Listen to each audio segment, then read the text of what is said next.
Saya tidak pasti siapa yang ikat. Jadi saya ingin mendapatkan penjelasan pihak polis dahulu. Jadi saya meminta para peserta mengekalkan kedudukan masing-masing sehinggalah keluar arahan rasmi daripada pihak polis.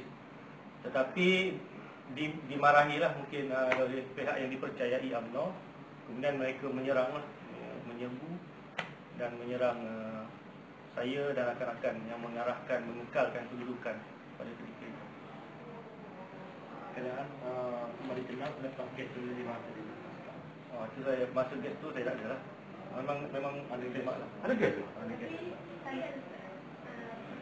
Ada sekali aja gas. Dia nak bagi hilang. Itu bukan gas. Habuk ya. Pasal bawa okey.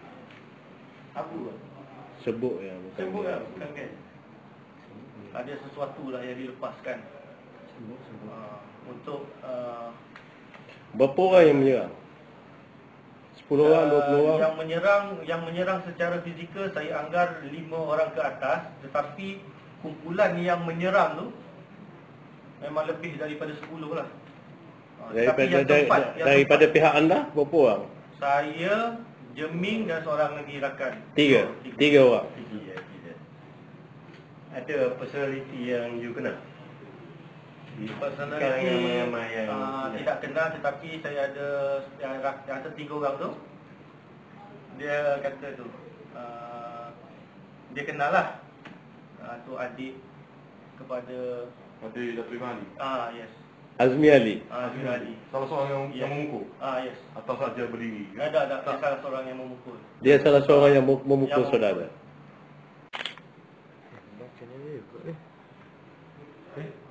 Lakan yang layu ke? Tak sure. Dah kering kan? Dah kering.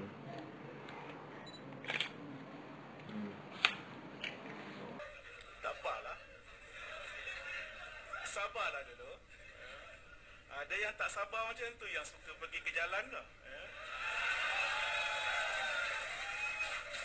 Apabila mereka buat demonstrasi jalanan satu ketika dulu, dianjurkan oleh Solidariti Mahasiswa Malaysia.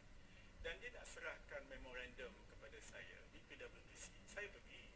Tapi ini yang saya katakan, dia mengundang risiko. Ada pula yang lepas itu turunkan bendera orang. Jadi semua orang lupa dah apa dia yang saudara Safwan dan kawan-kawan bagi dekat saya. Ini yang saya kata tadi, satu daripada risikonya, Prof. Ya, aman. Tapi kerana risiko itu boleh berlaku dan dia berlaku begitu sekali rupanya, sehingga lupa kisah apa isi memorandum yang ingat cerita lain. Yang pertama sekali ialah bahawa demonstrasi jalanan tidak membantu mengukuhkan demokrasi.